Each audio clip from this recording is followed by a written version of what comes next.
Alamomi 10 na gane maciyar Madigo. Suna da son yin kyauta na bajinta, musamman ga mata wanda suka gani suna so.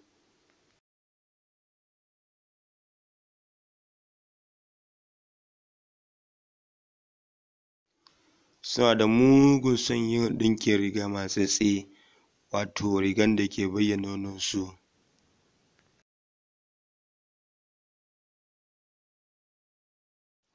Suna yi wa juna fari da ido idan suka haɗu, musamman da wacce suke so.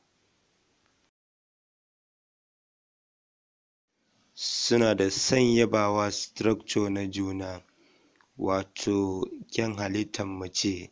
Suna da son yaba mata musamman ma idan suna son ta.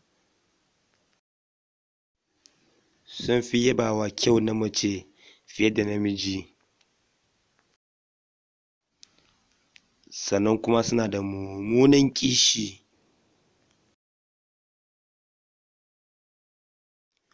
Ba su damu da yin mu'amala da maza ba, sun fi son su raɓi mace cikin nuna sha'awa.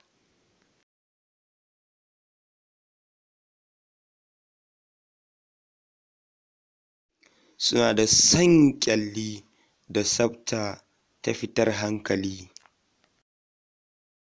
Sannan suna da son yin mu'amala da kalolin turare.